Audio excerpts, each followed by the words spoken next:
interrupt this transmission to bring you the following live broadcast. How's everyone doing tonight? Woo!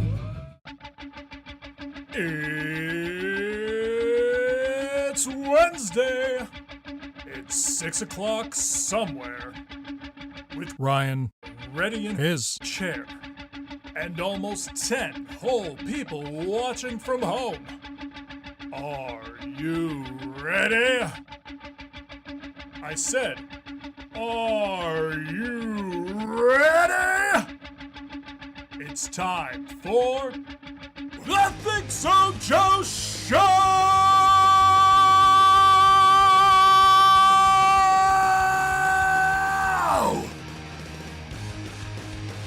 Yeah, welcome to the ThinkSoJoE Show. Just me for right now. Ryan is on his way. He got stuck in traffic. We're going to get this highlight chat thing out of the way there. All right. Yeah, Ryan's on his way, running late. All good. Got a great show for you today. Ryan is not ready in his chair. He is not. The intro was a lie. He's on his way. He's running late, got caught in traffic. Texted me. I said, dude, worst case scenario, I'll leave the door open for you. So my door is unlocked. So if anybody wanted to come steal stuff, hey, Rick, how's it going? If anybody wanted to come steal stuff, hey, my door's unlocked. but please don't steal stuff. All the expensive stuff's in here anyway, but still. But yeah, Ryan's on the way. Rick Horton's in the chat. No, not a Joe solo show. Nobody wants that for 2 hours, Laura. Ryan is not in his chair. We've established that. I hear movement. I hear movement. I hear doors. We're about to prove this is not, in fact, as Laura says, a Joe solo show. That's not what I wanted. That was a picture Rob Stiggs drew for us back last time Karina co-hosted. Anyway, yeah, Joe solo show, not true. Not true. Karina's coming to steal my stuff, she says. I said I left the door open for you. You gotta turn your mic on there. And he made it. Still rocking Bills gear. I'm like, football season's over. Let me rock some Sabres gear. Why not? I thought about rocking the Sabres gear, but I don't know. Feels like it's a dark day to wear Sabres shit since Jack Eichel's making his debut tonight for the Golden Knights. This is true. You are correct. I do plan on flipping over to that tonight, checking that out. Yeah. Seeing how well he does for some team that's not our team. Yeah, that's not an absolute train wreck. God, I wish him the best, but like every time I think about it, I'm just like, how the fuck did we let that happen? And I say we, the royal we. We're not in the front office, but like, how the fuck do you let that? It's Jack Eichel. Right. How do you let that situation get so bad that he's like, I gotta get out of here? What are you gonna do, man? What are you gonna do? Whatever. Laura knows where I live. She's coming to steal my stuff. Don't do that. Karina says, hi, guys. Hi, Karina. And Laura points out that the XFL owner was at the Super Bowl. He was. He was the host of the Super Bowl. How does that happen? Yeah, dude, I didn't think anything to do with the XFL made enough money to afford even a single Super Bowl ticket, so who knows? I mean, The Rock is probably the biggest star on the planet, so. Yeah, fair enough. Shouldn't be, I guess I'm not being literal, I'm just digging at the XFL. But sure. Yeah, well, good for the XFL. Go Battlehawks. All right. I wore my Ningwood Records t-shirt on Things You Might Not Know this week on Monday. Yeah. Talking about, what the hell did I talk about on Monday? I wrote the script during the first half of the Super Bowl and then shot the video at like 3 a.m. I cannot remember what the hell it's about. I did the whole thing in a dream state. I guess. I forgot to turn the Things You Might Not Know light on. I had my Tetris light was on behind me. I got a Tetris light. Well, you could just co-opt that, and that can be the identity of the ThinkSoJoE. Everything will fall into place. Yeah. What the hell did I do that video about? I can't remember. Oh, the dude who made a film that was 14 hours of just paint drying on a wall. That's right. That's Yeah. right. I did see that. Yeah. Your video sounded far more interesting. I don't know, man. Mondays are for not turning your lights on and for, watching paint dry, I guess. I wore this shirt. I knew Karina was watching today. Oh, yeah. Karina's favorite 80s musician. Had to rock the Rick Astley. Fuck yeah, man. I'll tell you what, man, speaking of Rick Astley, the Record Store Day list came out today, and they're doing one this year. It's in April. They have like a backup one in June in case some of the records don't make it out in April. Okay. But the plan is for all of them to come out in April. I picked like 7 that I was interested in, like just from a quick scan. The very first thing I see is Rick Astley, Whenever You Need Somebody. Oh man, look at A1 right there. It's your A1. Favorite, it's your favorite song. I already have it on. I have that song on vinyl, but Well, I have I it. mean, I have a 45. You got to get that LP, dude. Got to get the definitely get Only the album. 1,800 of them made. How many of those are you gonna buy? Like 6? You can only buy one. That's the problem. I accidentally at last Record Store Day grabbed 2 of the Weird Al Yankovic like double split LP, and it's like they're like, "Why do you have 2?" I'm like, I thought I only had 1. Because I honestly did think I only had 1. So Yeah, this time you wouldn't be able to fake it. I'll tell you what, if I'm there and I see one, I'll get the second copy just because I know you wanna own more of those. it'd be Karina's birthday present. We'll give it to her on her birthday when we play. I just saw that comment that Meg Ryan will never replace Karina. I mean, sure. If that's the way you want to feel. That gives me a lot of confidence. No one can replace Karina. It's a substitution, not a replacement. I love that it blurs in instead of the emoji. It doesn't show the emojis. It says what the emojis are, but still. Yeah, I mean, that's a lot of fun because I wonder that's even more fun with the middle finger. Yeah, I wonder what some of them are encoded as. Yeah. What else did I? So I came up with like 7 off this list just from a quick look through because I'm like, I was talking to Karina and I'm like also trying to clean the studio and also trying to like get a shower and shave and everything. So I'm like rushing to do everything, but I'm also like, I want to see what I can get on Record Store Day. So there was Rick Astley, and then Mariah Carey's Greatest Hits. Fuck yeah, dude. That is a must-have. Yeah, that's going in my collection. I am 100%. definitely 7,050 that they're making RSD exclusive release. They'll get a couple hundred. That's an that's a Record Store exclusive release, which means it's not going to be like re-released. You have to get one of those 7,000 copies. Coolio, It Takes a Thief. I had that album when I was younger. I have Gangsta's Paradise, which was a Record Store Day exclusive.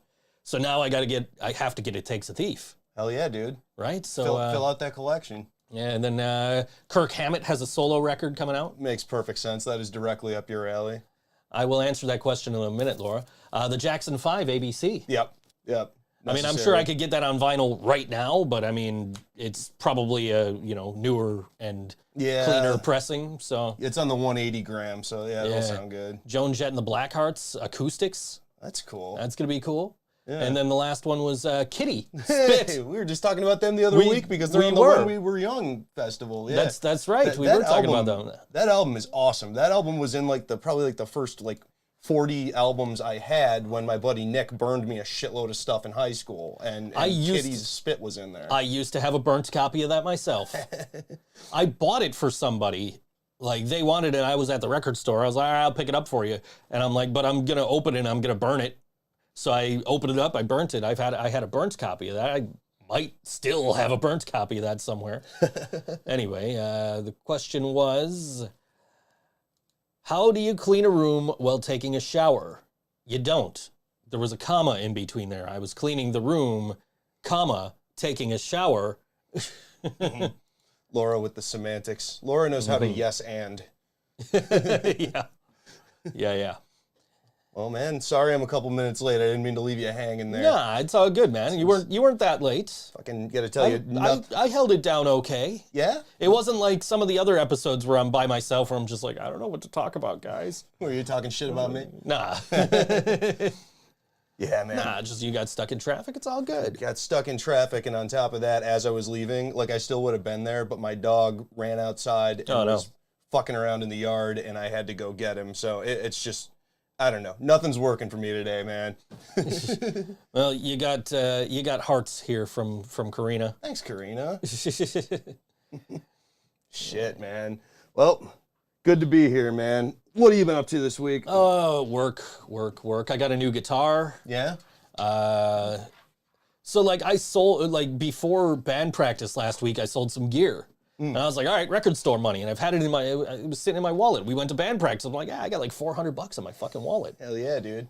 And I wake up the one day and I see one of Laura's favorite all-time ThinkSoJoE show guests, Andrew, was selling the exact guitar I'd been looking at for the last like 2 years for like $650 less than retail. Oh shit. He's like, it needs some work. I'm like, dude, it's the guitar I want. I will put the fucking work in. So I got $400 in pocket, like in hand right now. Come get this money and give me this guitar. So he brings over the guitar. We hung out for a few minutes, you know, and then I started looking at the guitar, and like a lot of it, like it's got gold hardware, but a lot of the gold has like worn off. So I'm like, all right, I need to replace the hardware. That's all coming sometime in the next 2 hours. Oh, nice. So once the show is over, I can eat dinner and watch wrestling and fix the guitar. Hell yeah. I always like those Not all nights. at the same time. I mean, dude, I would encourage you to try, actually. Like, have a burger in one hand, wrestling on, and without looking, you know, try to take off your strings. Try to remove the bridge. I do enjoy the guitar repair night, though, because, like, I don't need to do it all that frequently because I play bass. So, like, you change your strings, once every, like, 6 years or something? But I do enjoy taking everything apart, taking the hardware off, cleaning it, replacing what needs to be replaced. It's fun. It's cathartic. Once the show is over, get out. Nah, man, you got to stick around. We didn't get to hang out before the show. Right, fucking... You know, you're like, I've since learned to like, you know, DVR wrestling on Wednesday nights. So that way, if you do hang out after the show, I don't have to be like, fuck, what am I missing? So I've learned to like DVR it, and now I can just like catch up after you go. Shit, man. Well, dude, one of these weeks, it won't be this week because we have practice right after for a show coming up, but like one of these next weeks that we do this, I will hang out and watch some fucking wrestling because cool, man. I've been finding that I've been scrambling out of here immediately, and that has a lot to do with my stupid fucking work schedule, but yeah, we should watch some wrestling, man. All right. I'll tell you what, man. What are you doing? What are you doing Saturday at like noonish? I'm going to the hockey game. Fun. All right. I'm sorry, dude. I have people coming over to watch wrestling from Saudi Arabia because Which the people are from Saudi Arabia? No, the wrestling show is being broadcast from Saudi Arabia. So I was gonna say that's a long. that's why, trip. which is why it's on at noon instead of like the usual like 8 p.m. So I'm just like, all right, let's fucking, you know, I wasn't gonna do all that on the projector, but you know, John was like, hey, can we come over for Elimination Chamber too? Like, yeah, okay, dude, sure. I guess it depends what time it is because I didn't know what the fuck time it was gonna air. Being like at one of the Saudi shows, and it's like, oh, it's on at noon Eastern. Like, all right, fine, you guys can come over. You just gotta hope I fucking wake up on time. Yeah, that's real early for you, man. Yeah, I went to bed at 9 and woke up at 11 today. Mostly because like before I went to bed, I got the text like, hey guys, can we put all the files here for WrestleMania today? Like, oh yeah, that's right. I promised I would do that today, didn't I? Shit. Okay, I guess I'm gonna nap for 2 hours and then get up and do that and then nap for another 2 to 4 hours. I mean, very responsible of you, though. You woke up from the first nap. I just would have trucked straight through that and blown the deadline, so nice job. I mean, there was a lot of, you know, me telling my wiretap alarm to snooze and then waking up every 10 minutes looking at my phone like, nope, no script yet. Back to bed. Oh, man. All right. Yes, I, in fact, did do WrestleMania today. Rare Wednesday appearance for me. Usually I work Saturdays for them. I did a whole week for them last month, and that basically paid my rent. What do I think of Cody Rhodes leaving AEW? That's we'll see what happens. I mean, the rumor going around is he'll show up on like Raw or SmackDown next week. So who knows? Maybe he'll show up in Saudi Arabia. But Dude, so like I'm not a wrestling guy, and even I saw that was on like the front page of Reddit. Like that somehow trickled through into my news feeds. So yeah. This is big news. I take it. It is big news because so there's WWE and there's AEW. Those are the two like big wrestling promotions in North America. So you have AEW, which was founded in part by Cody Rhodes after he left WWE, and now he's gone from AEW. He was like the most recent TNT champion in AEW, and he was one of the executive vice presidents.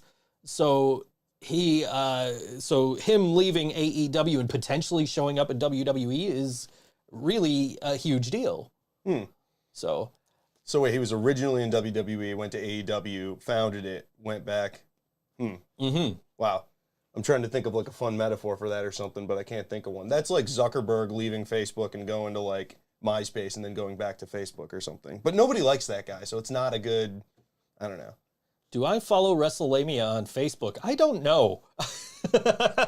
I follow him on Instagram and Twitter. And that's where like most of the interaction happens, so I don't know if I follow him on Facebook. I probably do. I work there. Yeah. I don't know. Maybe. Facebook is dead. Do they even have a Facebook? No, they have a Facebook because you can watch for exclusive content. Sometimes voiced by me. Tune in. Hear the soothing sounds, his mellifluous voice. Man, I was procrastinating. I've been like working on like 8 billion things at once, and that's why I don't get to bed till like 9 o'clock in the morning now. And like one of the things I've been working on is trying to build a new Living Brain Dead merch store, which I'm also going to do for the show. So when you go to merch.thinksojoe.com, there will be like a lot more shit you can buy. And I will make a lot more money off of anybody who happens to buy shit from my store than what I make now through the store we have now. But that's neither here nor there. So I'm doing, I've been working on that, and then doing that pushed me over my file limit on my server. So I'm like, hey guys, can I upgrade? And they're like, nah. I'm like, okay. They're like, yeah, you went over your memory limit, so you can't. So like the RAM, not the number of files, but like the RAM. So that's why they wouldn't let me upgrade, is because no, you can't upgrade to this. You can upgrade to this one, which is more expensive, and then you have to pay extra for like shit you already have for free with this one. Oh God! It's like, okay, no, we're not doing that. So if you went over the RAM, does that mean you're producing too much content too quickly? Not that you... You know what it is because like the way that I'm setting up this merch store is we're doing print on demand stuff that is not being done by me. Okay. So I'm making the content like the merch, and I'm importing it into the merch store. And I guess what probably happened was I was doing too much at once, so I exceeded the memory limit. Okay. So right now, so I'm like, all right, I'm just gonna move this site. I'm gonna move this site elsewhere then if they won't fucking upgrade me. So I moved it to like Amazon servers through AWS, and I couldn't set up an email. I couldn't set up my email accounts through them, and I couldn't. Right now, I'm having trouble importing merch into the store. So I gotta, after the show's over, that's another thing I gotta do is email the company that I'm doing the merch through and be like, is this something I need to do anything to fix on my end, or is this just like the server, like the domain servers haven't quite propagated yet and you're not able to connect into the site? You know, because if it's, you know, either way, I'm going to try and fix it on where I have it now. Otherwise, I'm going to move it again. So, jeez, dude. Yeah. Let's burn in the midnight oil there. So I'm working on that all night. I'm just like, ooh, I can make gear like this. And the thing about is that true? You have no idea what I'm talking It's not about? that I have no idea. I had zero like witty retort or like fun comment for like, yeah, I understand how like web hosting works and stuff, but I was like, I'm just gonna let Joe describe this right now. So that's pretty close though, Laura. That does happen about half the time. So I made hats, and they're embroidered. So I placed it, and they're like, oh, you can get like 3 items for like 30% off.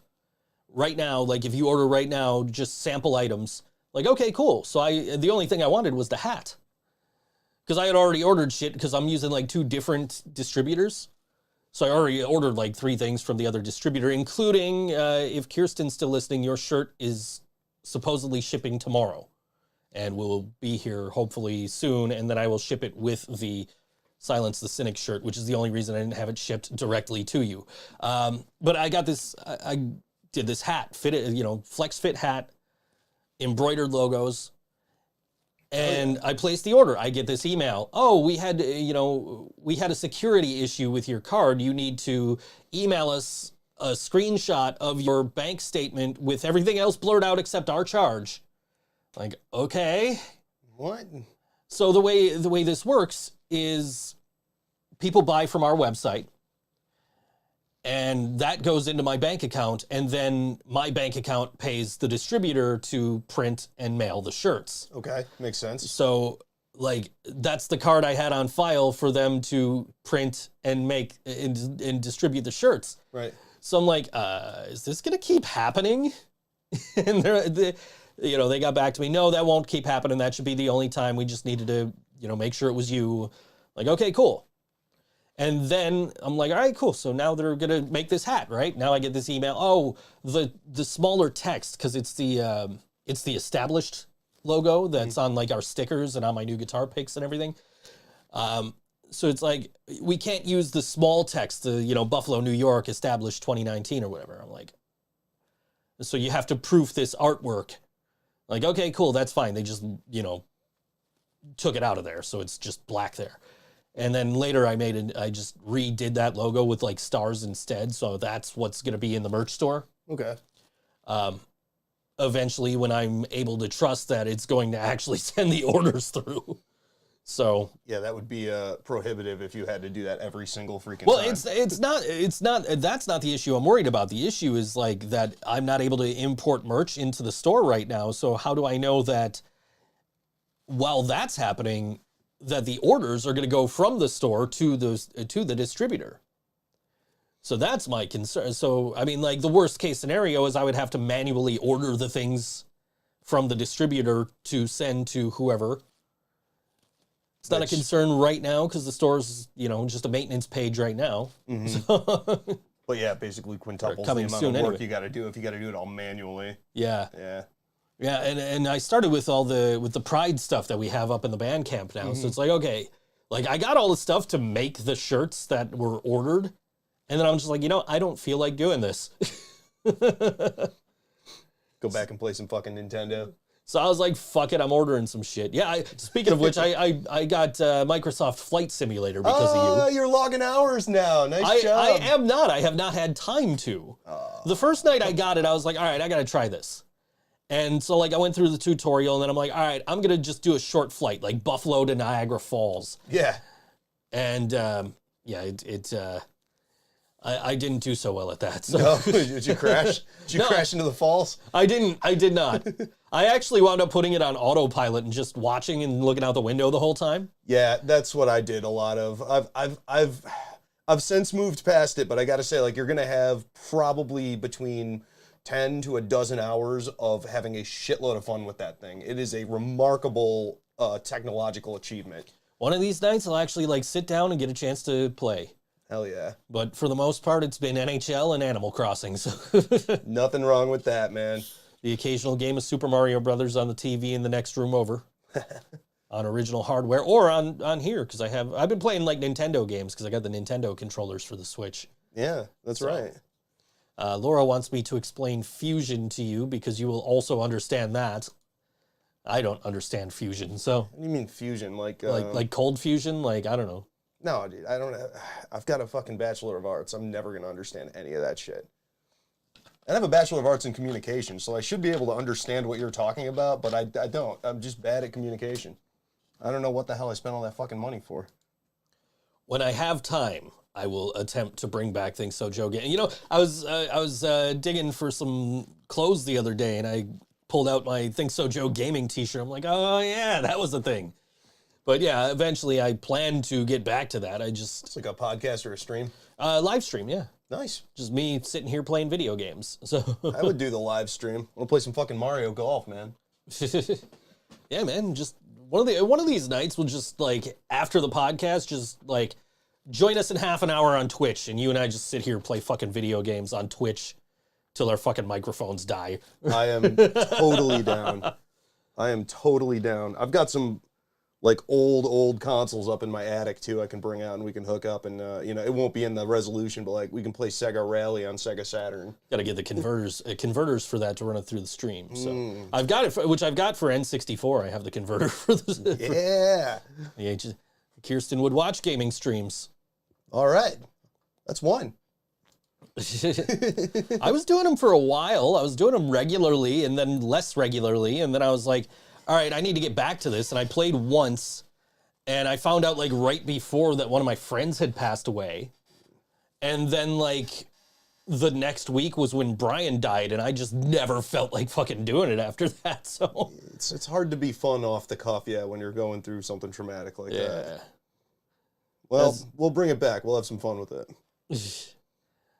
I was part of me wants to do like the what Jasmine basically called the Friends logo for The Living Brain Dead, which is like all the some of the photos we took for the album cover, like in that, like kind of in a Friends style where we're all in like an individual box, Okay. And it's got like the dots between all the letters. It doesn't have the dot. No, we didn't do that, but Jasmine did that for us.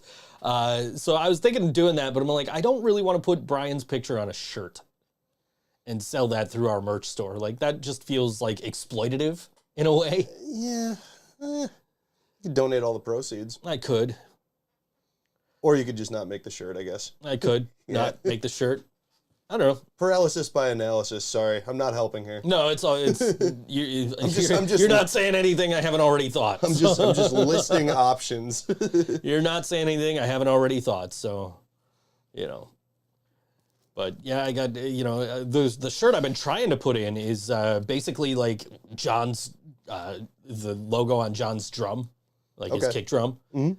Like just a red shirt with that cream Living Brain Dead shield, but that one will not fucking upload for some reason. So, okay, maybe it's just the product. And then I tried to do just like a coffee mug with the established logo on it. And it's like, nope, not doing that either. Like, oh, okay. So customer service email later. Always fun. Yeah. Well, shit, man. Hope you get it figured out. Let me know if I can provide moral support of any kind. I doubt I can dual wield the keyboard with you to make it go any faster, but probably I'm not. here for you. I got a text message. Oh, my package has been delivered. I can fix that guitar as soon as the show's over. It was early in the fucking window, man. That was supposed to come between 6 and 8:30, so I was expecting like 8:30. Show's canceled. No, everyone go home. Laura says, phone customer service. We could. We theoretically could. We're not going to, but we could. Yeah, that'd be a fun segment. Ryan and Joe call customer service. Just sit here. It'd just be 30 minutes of us just sitting here and listening to the hold music. Yep. And then Joe reiterating what already occurred. Me, again, not understanding or following. And then and then probably some half-assed answer that doesn't exactly solve the problem. Joe has toys to play with. Yeah. I have a guitar to rebuild, but that can wait. It can wait another 2 hours. It's all good. Nah, that should be the show. It should be like Tool Time. Just you Tool Time. Repairing a guitar. You could be the Al Borland to my Tim Taylor. Yeah, I don't think that's going to work, Joe. You gotta, I say something offensive, you hold up a sign with my address. Send your complaints care of Tool Time. All right, I like it. We're being encouraged to do it. All right. Maybe we will. Maybe. I don't know. We got music to play. We've got music to play from a band you're familiar with. Oh, yeah. Oh, look at that. Shambles. Bunch of those assholes. Yeah. We can't play any of the songs you're going to play on Friday night at downstairs at Mr. Goodbar. That's right, because we're a cover band now. It's Shambles with Wrestle with Jimmy. Shambles will be doing a set of... what's the order here? You're doing the... So, yeah, doors are at 9. What's going to happen is we're doing like a split set. So it'll be sometime after 9, probably right before 9:30. We're going to do Alkaline Trios from Here to Infirmary. We're backlining the set, so then after Wrestle with Jimmy's going to come on. They're going to play Weezer's Blue Album, maybe a couple other Weezer tunes. They might do an original or two. Then we're going to come back and we're going to play Blink-182's Enema of the State. And we're probably going to sneak an original in there at some point as well, and hopefully they don't throw us the fuck out. So, yeah, we'll see what happens. All right, this is an original from Shambles, and it's called SOB on all WNY Think So Joe Show.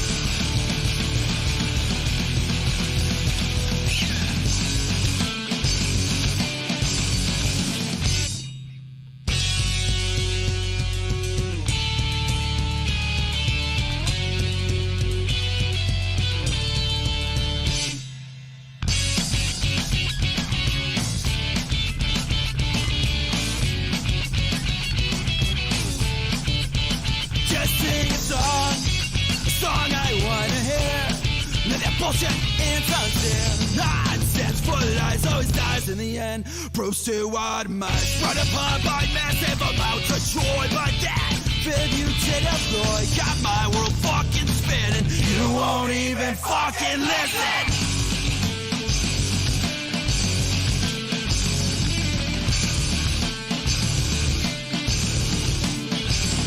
So when the future looks dark and grim, don't go off on some wild whim about why life shouldn't be so simple, just so fucking complicated. Go!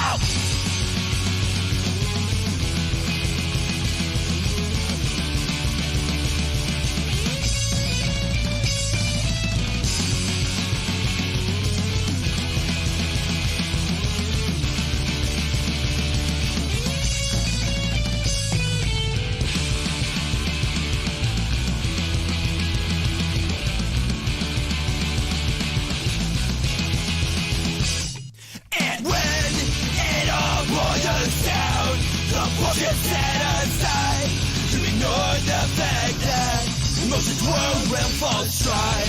I will always hide behind your false truth, 'cause I wanted more. What do you want me to do?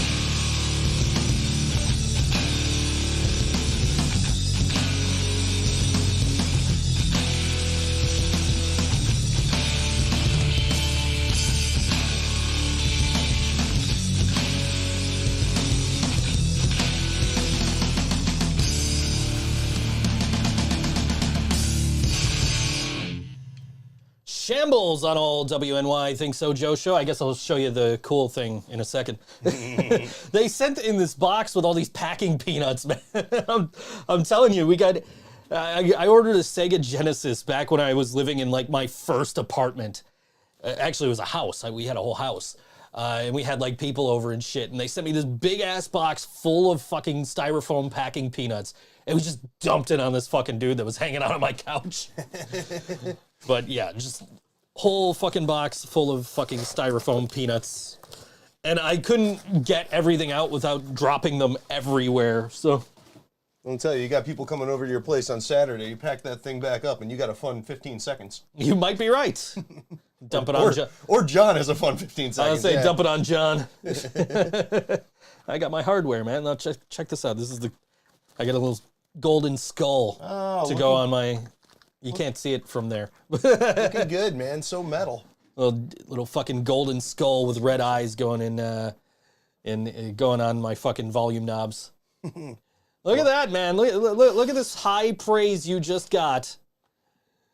Ningwood Records, like the song, good self-promotion. Thanks a lot, Ningwood Records. There you go, man. Let the song speak for itself. Fuck Shambles. Maybe we'll get you a record deal out of this. Yeah, right, yo. Fucking love one. Nah, man, we're gonna play a couple originals, bunch of covers this weekend, but we'll sneak a couple originals in there. That song is a long-standing crowd favorite. Joey writes the best fucking tunes, and he's our guitar player. He wrote that one, and yeah, man, we're working on a new disc, so you know, once the procrastination wears off, hopefully we'll be able to put out some more shit like that. I hope he's still listening to the show by time the Living Brain Dead has a show coming up, and I'm like, hey, we're gonna play us this week. It's been a tradition on this show where we don't play our bands unless we have shows. Like Brian always refused to play Lost Elysium when he was in Lost Elysium. So like, you know, or Breaking Solace when he was in that, or you know, Living Brain Dead when he was in Living Brain Dead. So. Well, I mean, it makes sense. Like that's a very good choice. Like it's tough to toe that line between, like being serious, like promoting your shit is not punk rock. Like there's nothing cool about being like, hey, look at me, give me resources, tell me that I'm awesome for doing that. You know, like, but also no one goes to your fucking show if you don't promote it. So like, it's so hard to draw that line and do it honestly, which is why we take the Shambles route of self-deprecation and just reposting music. Mm-hmm. I don't know, like I have this show to promote the Buffalo music scene. That's my main goal. I'm not here to promote things you might not know or promote, you know, my band, your band. You know, I'm just here I'm here to promote music. But because I have 2 hours of content to fill, I can talk about other shit like my band and your band and my other YouTube ventures and other shit that I got going on. You know, so like absolutely, man. No, but certainly I wasn't digging at you. Oh no, I know you're not. Just saying more that it's a almost weekly discussion whenever it comes down to how do we promote stuff. It's like, well, we certainly don't want to seem like we're grasping for attention. But at the same time, why would we be doing anything artistic if we really weren't deep down inside begging for people to pay attention to us? Right. You know, people come to the show, cool, man. I've played in front of nobody before, so... I kind of like those nobody shows because that's when... If you fuck up, nobody notices. Right. We can also say really, really, really dumb shit that doesn't make any sense, and it makes, like, it's very Andy Kaufman-esque. As long as we're making ourselves laugh, we're fucking good. My old band, man, we played this show at this place called Miss Kitty's, and we were headlining. It was our show. And, like, we had... there were a shit ton of people came with the second band, and they left right after their set, and everybody left with them. It was us playing for the bartender and this dude who claimed himself to be a manager who was trying to sign us and did for $500 of our money. Oh, no. So we lost, we lost out on that. Because he was like, oh, you know, no, we'll get you shows. And then we never got a single show from the guy. So we're just like, fuck it, we're booking ourselves. Not our manager if you're not managing us, man. Especially not for half a K. I like the nobody shows because it's easier to walk through the crowd for different angles. That's from a photographer. Hell yeah. That actually makes a lot of sense. Yeah, you can get right up front and you can get whatever shot you need very easily. And usually the band is more willing to ham it up a little bit because they're looking at you instead of the crowd. You've been to shows like this? The first time Tim saw Edna's Goldfish, they were more members in the band than there were people in the crowd. And, I mean, if like Turkey Blaster only drew like 7 people, that would be the case, right? So. Right. Well, it's like we were joking around about that on stage at our last show. We were like, this is why we always fucking book ska bands to open for us, because even if we draw 2 people, there's like at least already 20 people there from the other band. Right. Assuming they do the right thing and stay. Like that's etiquette, guys. That's proper etiquette is staying for the rest of the bands. Or if you're gonna leave, let somebody know you're leaving. Right. Because I've booked shows where bands have left and I'm just like, okay, I guess they're not getting paid. Mm-hmm. So yeah. No, man, Turkey Blaster always sticks around. So does Toy Box. Yeah. Shambles makes it a point to try to stay at every show. We had one that we had to leave, but it was because there was a funeral. And I think that is an acceptable reason for leaving. Absolutely. Sad part was the show was at a 700-person venue. So that's pretty vacuous. That's tough. Have you ever been to a big show, like a well-known band, but the venue's empty?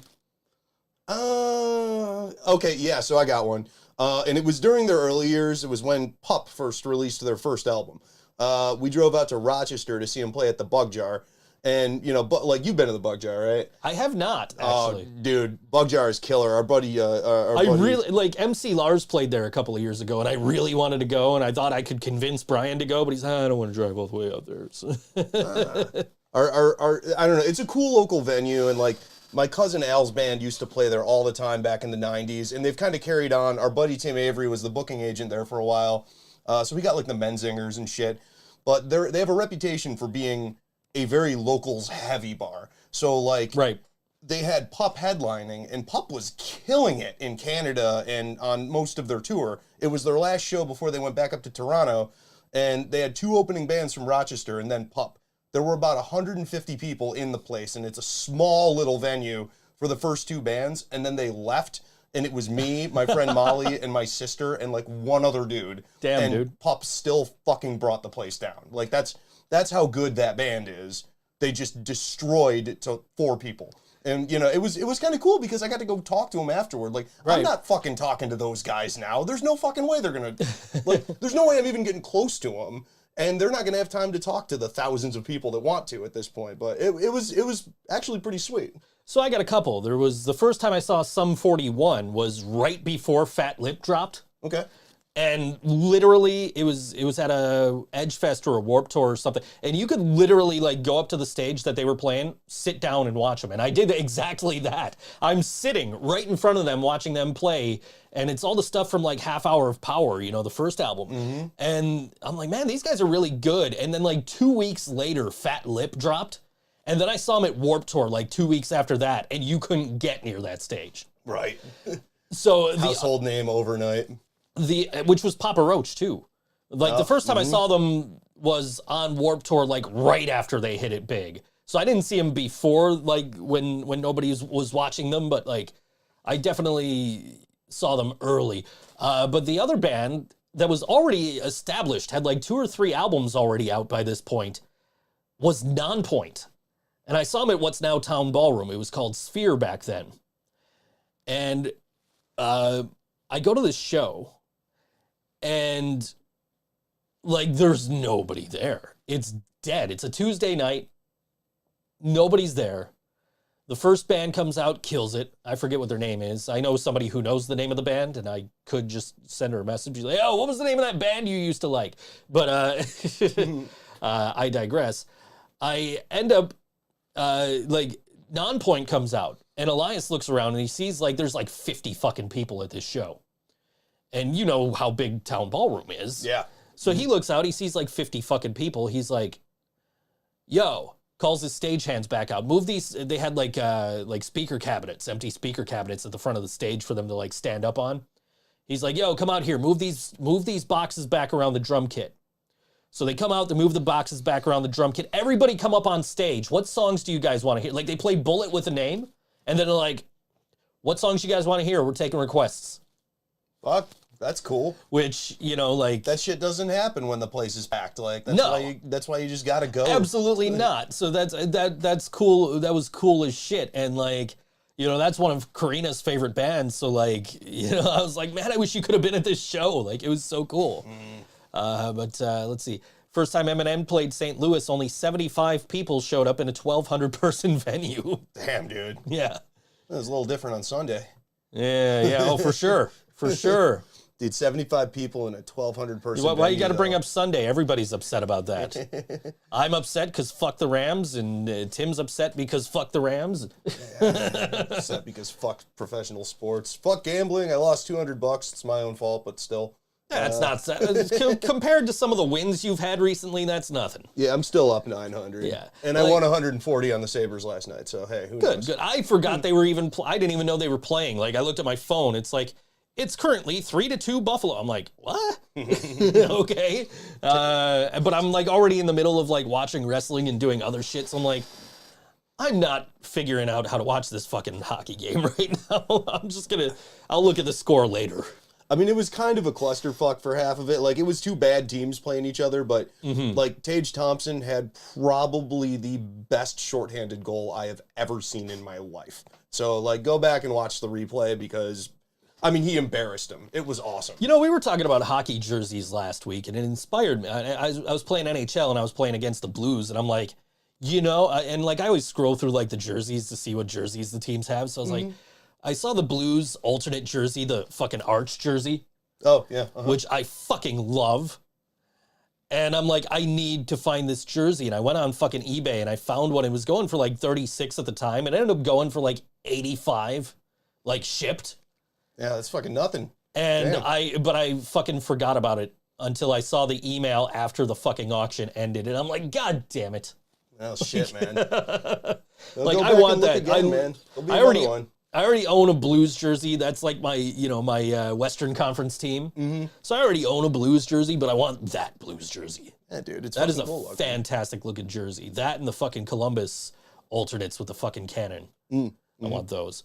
But let's talk about the Super Bowl halftime show since Eminem came up and you brought it up. Yeah. I mean, I don't know. Like, I think my opinions of the halftime show have, like, kind of leveled out over the years. Like, Okay. I am never blown away by anything anymore, but I generally think everyone does a pretty good job given the venue that they're in and what they're attempting to do, which is like a showcase of a bunch of stuff from an era, and they're playing on, you know, nostalgia because now we are the demographic that you play to with nostalgia, and pretty Did you soon see that meme that's floating around like, oh, it's no longer old people music like The Who? And and there's like, oh yeah, it's like Oh, wait a minute. right, it is. It's like I thought they did a perfectly fine job. Oh. I think if I had a request, it would be less of everyone and more Dre, because I think the Chronic and 2001, like, I shouldn't say that they're like the best, because I know there's fucking better shit. Like Kendrick Lamar, that was fucking cool that he came out.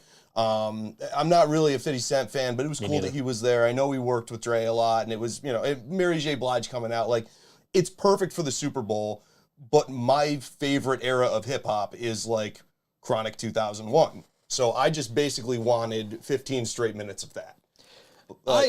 I don't know what I expected, to be perfectly honest. And here's the thing, this is not the first time. Like, I shared that Simpsons, you know, it was good, but not great, from like the Lisa the Vegetarian episode. And I'm like, which we talked about last week being one of the most quotable episodes.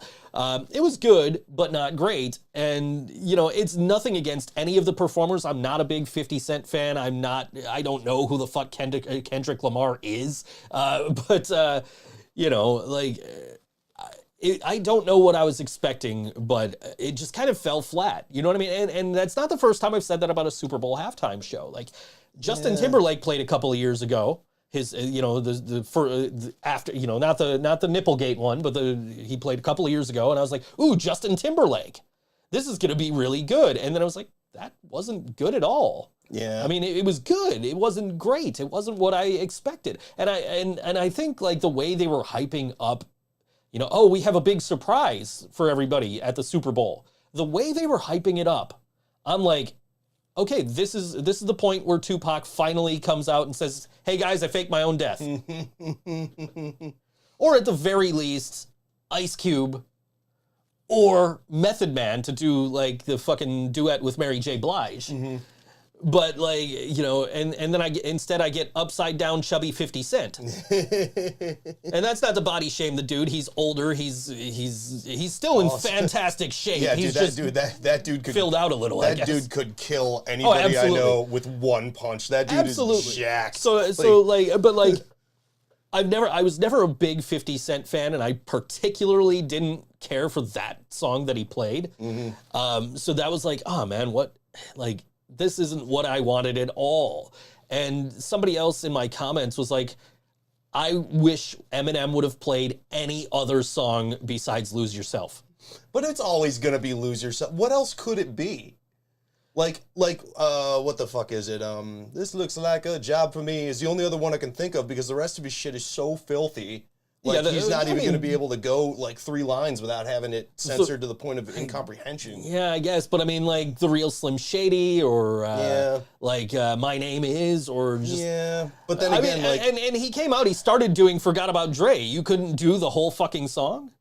Yeah, well, that's what I'm saying, is just give me that whole album. But, like, but again, this is me being like, that's the album you know, that's the album you like, and that's the album you wanted. And Me, it's like, I enjoy hip-hop. I know almost nothing about it, and like any other, like, music fan, like, when you hear the thing that you know, you're like, oh, that feeling that I remember from when I heard this. So it's like, that was the shit that resonated with me, and it's like I've especially found that with, like, the spectacle of hip-hop shows is usually lost on me. Like, I understand, like, the hype man thing, and, like when we went to Riot Fest, we saw Run the Jewels, and I was, like, enthralled the entire fucking time. They were amazing. But, like, there was a weird level of involvement and, like, stage presence there that, like, I don't normally get from a hip-hop show. So, like, a showcase like this was, like, I don't know.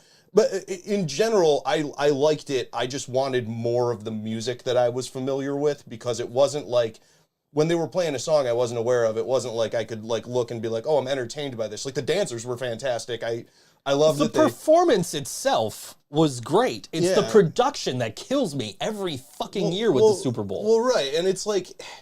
And again, like, the music is always what's important, but, like, if the music isn't there, like I'm not the biggest Katy Perry fan, but, like, watching her enter her Super Bowl performance on a giant fucking lion or tiger was awesome. And, like, for the Super Bowl, which is already the sports equivalent of a Michael Bay movie, that's what I want the halftime show to be as well. So, like, I don't know. I'm rambling here, and I'm having a hard time making a point. I feel like if I lived in Los Angeles or that area, I think I would have. I think I would have enjoyed that more, because that was obviously a nice tribute to LA. But, like, for me, it's just like the production left something to be desired for me.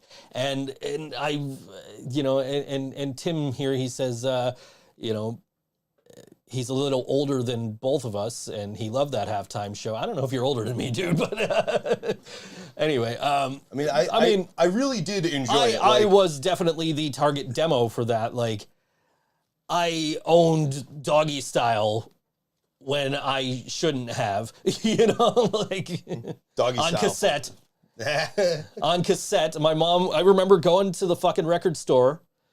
And you know, in the mall, back when that was a thing. You remember, you might be too young for that. I remember mowing my neighbor's lawn and getting like $20 and going to FYE and buying Mustard Plugs, Evildoers Beware. I remember going to from the I remember distinctly going to the mall and getting the Snoop Dogg tape, and you know, we get to the checkout and the guy's like, "This has parental advisory," you know. And he's like trying to tell my mom, like, you might not want to buy this for him. And she said, well, he says it has, yeah, but my friend has. Oh, okay. You know, all right, I'll get it for you. And then, like, you know, I surprised my mom when I knew all the lyrics and was singing along in the car a couple of months later. But and now I own it on vinyl. Also, The Chronic I own on vinyl. Fuck yeah, dude. Because that was my era of hip hop. That was what I listened to back in, you know, 94. You know, it was like ooh, hip hop, like Snoop Dogg, Dr. Dre. All right, this is cool stuff, man. Mm-hmm. And then, like, I discovered Metallica in like 95, and I'm like, ooh, yeah, Metallica. Okay, this is what I'm listening to now. Music with guitars and fucking growling vocals and rock, yeah. But somebody after the fact says, oh, next year Metallica should play the Super Bowl halftime. And I retweeted that shit, and I said, abso-fucking-lutely not. Because I do not want to see them be neutered on that grand of a scale. He was 11 when Straight Outta Compton. Okay, maybe you are older than me. 11. When did Straight Outta Compton come out? So it was like 88 or something? Maybe 89? Okay, so he is a little older than me. All right. You win. You win this round. Yeah. So no, like, but I would have enjoyed it more if the surprise was Ice Cube and not 50 Cent. 1988. Okay, yeah. You called it. I got it. Yeah, okay. Yeah, I don't even fucking know. I'm just making... So you're a little older than me. Just a little. Just a little. I turned 7 in 1988. So I was -1. Yeah, I turned 7 and I was listening to, let's see, that was a little early for Vanilla Ice. So what the fuck was I listening to in 88? I don't know, Hall & Oates probably. The Humpty Dance. The Humpty Dance, man. Digital Underground, I'm down with that. I was probably listening to Hall & Oates and shit, man. Like, I still to this day listen to Hall & Oates. Well, yeah, Hall & Oates are fucking great, man. Yeah, So wait, you don't want to see Metallica be neutered by playing the halftime show? Like, I'm sure they wouldn't be. I'm sure they would blow the asses off of everybody sitting there. But the way the the way the Super Bowl halftime show is structured and produced, and you could go back and you can look at Bruno Mars and the Red Hot Chili Peppers. Okay. Okay. Do you remember the controversy about that particular halftime show? No, I do not. Okay. So if you go back and watch that halftime show, Flea's bass does not have a cable plugged into the fucking jack. Oh, so he's just fucking, miming the slapping. Yeah. Oh, Flea's bass is not that's plugged into a fucking jack. And, like, people were calling him out about it. He's, oh, no, it's a new technology, blah, blah, blah. And he just recently, like, came out and said, yeah, they made us unplug. Like, they made us play to a backing track, and, like, that's what they would do for fucking Metallica, and I don't want that. Yeah, that's kind of lame. I really would, like, Metallica wouldn't fucking do it, first of all. And, like, I wouldn't want to see that. And this is coming from a guy who has a sleeve of fucking Metallica tattoos, has just seen him twice in December in San Francisco, and is going to see him next week in fucking Las Vegas. So, like... I mean, I think if I don't want to see him at the Super Bowl, that probably says something. You know who I do want to see play a fucking Super Bowl halftime show? Who's that? Weird Al Yankovic. I mean, dude, yeah, absolutely. He's America's favorite musician. When Madonna played a couple of years ago, I saw this in my memories the other day. I guess when Madonna played a couple of years ago, somebody had mentioned Weird Al, like, on the Super Bowl pregame. And I'm like, oh, please tell me he's playing instead of that sad old lady. Oh, Madonna's all right. Come on. Like dude, do the duet. Madonna was all right in 1988 when Tim was 11. Do the duet of Like a Virgin and Like a Surgeon and have them go back and forth. That would be fantastic. Yeah. No, this is exactly like that. I think was what was kind of throwing me off a little bit. Was obviously like they're not playing live. But that's how you do a Super Bowl, is you don't play live. Well, You know who would have fucking crushed the Super Bowl? Would have been fucking Nirvana. You ever see their Top of the Pops performance? I have not. Okay. So Nirvana was on this show called Top of the Pops, which is like the number one artist comes on this show and they play their hit song. This is a UK show. Right? Okay. It's kind of like TRL, but UK. Yeah, except they're coming on, they're playing the songs live. Okay. So Nirvana comes on, and everybody up until Nirvana just comes on the show and they just play along and the vocals are live, everything else is not. So Nirvana comes along, they have a number one hit with Smells Like Teen Spirit. They come on this show, and you can imagine how a Nirvana performance pantomimed would go. Yeah, there's no fucking soul to it. Well, Chris is just not anywhere near the right fucking notes. He's just up and down the fucking they're fret. trolling people. Okay. Dave's just, going like this the whole time. And Kurt is singing in the vein of Morrissey. He's singing the song an octave down and changing lyrics and shit because that's the only live part of this performance. They made it known that was not a live fucking performance. Fuck yeah. And I feel like one of these years, I would love to see somebody fucking do that at the Super Bowl, but I don't want it to have to be Metallica. Yeah. Somehow I doubt that I would assume that it'd be in their contract. You'd get sued into oblivion if you did something like that at this point. After like what happened on SNL with like Fear when John Belushi had them on, and then like Sinead O'Connor. There's a great Things You Might Not Know video about Fear doing Saturday Night Live, written by Katie. Speaking of Fear, I'm gonna have another beer. Hey, how about that? You ever see that, man, what the fuck was that comic? Nothing Nice to Say. It was a punk web comic from like the early 2000s. There was like an interview section that was like, and now we're interviewing, what the fuck is his name? I should know this. I'm a bad punk. The lead singer of Fear. And it's like a songwriter's workshop. And he's Rames, isn't it?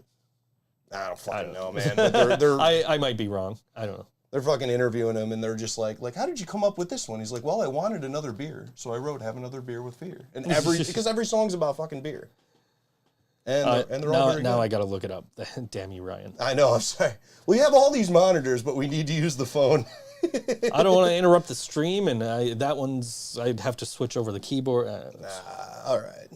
I need to know now. I really should know this. Like, this is one that's in the back of my head, but I got fucking nothing.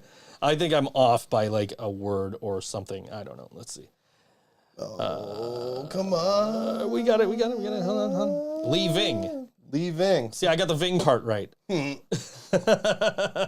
either way, yeah, it was basically just the idea that, yeah, every beer song is about beer in the most simplest of terms. It's very punk rock and awesome. But yeah, we did it things you might not know about Fear's Saturday Night Live performance. Oh, yeah. Belushi vouched for him. And yeah. Holy shit, did they blow it up. So I did this video and I posted it, and then I realized that I had used the wrong Belushi.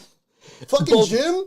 Both in the script, like both in the audio and the video. And Katie, hey, you used the wrong Belushi there. And I went and I watched the video. I'm like, fuck. So I had to pull the video and go back and like dub over and put the right fucking picture in.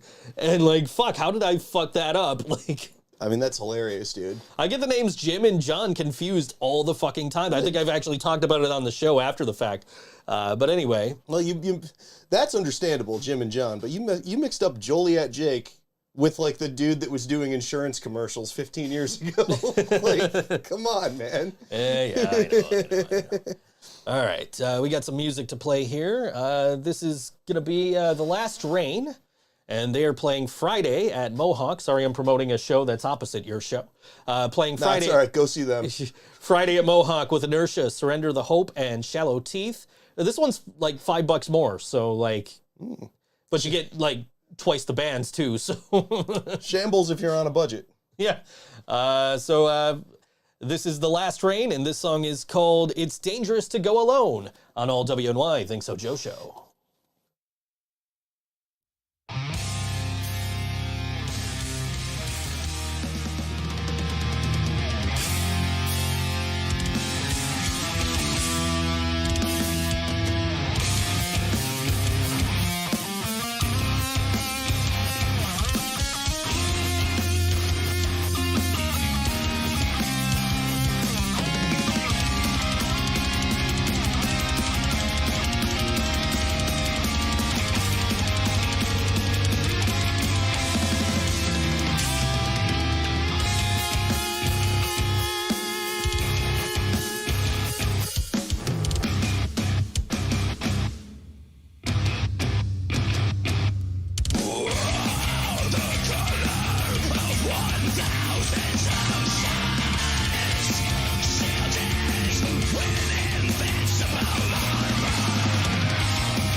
The Last Rain on all WNY ThinkSoJoE show. Song called "It's Dangerous to Go Along." You enjoyed the Zelda allusions there. Absolutely, dude. Fucking that overworld theme is the lead-in before it got like heavy. That was fucking fun.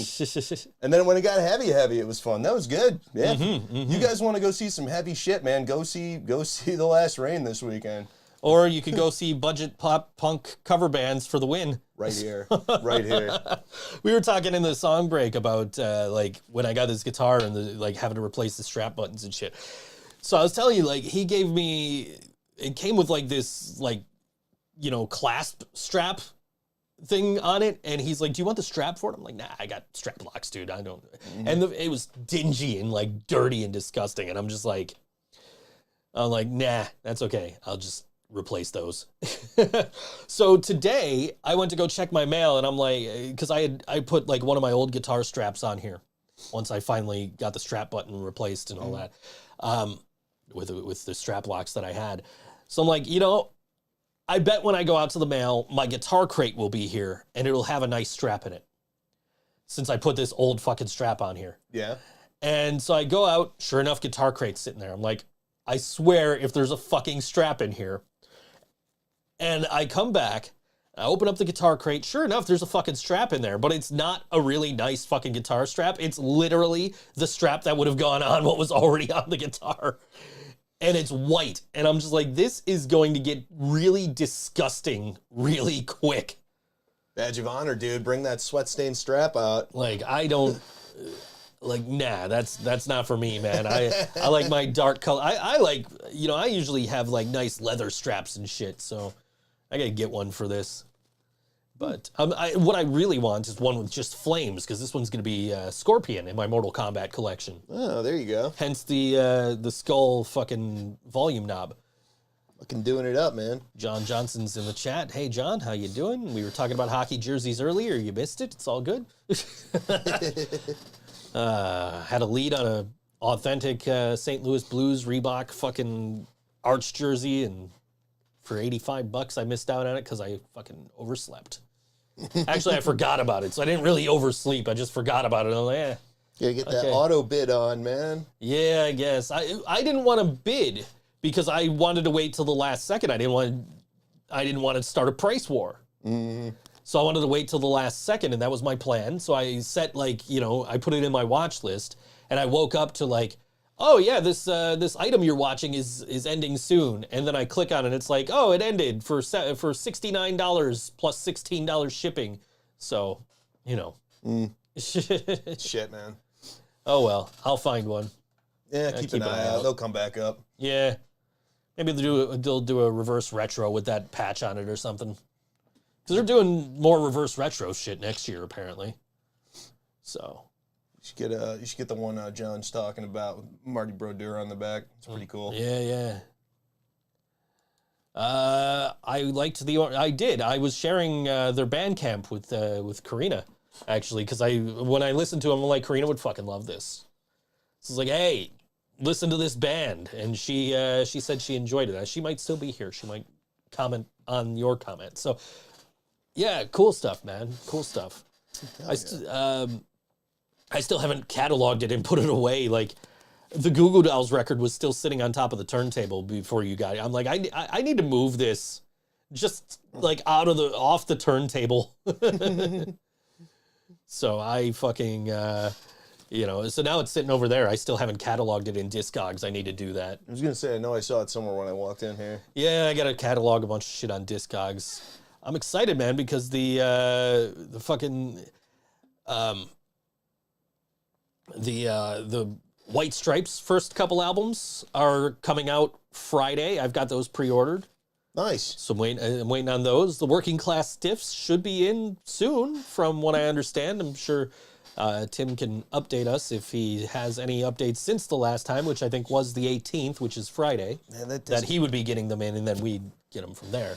The disc is so fucking good, man. It's crazy. Oh, yeah, for sure. It just sounds like the Suicide Machines. It's just, I don't know. It's just really good. So John's offering to find me this jersey. So John offered to find me another jersey at a previous point. I said, it needs to be an authentic jersey, not a Chinese knockoff.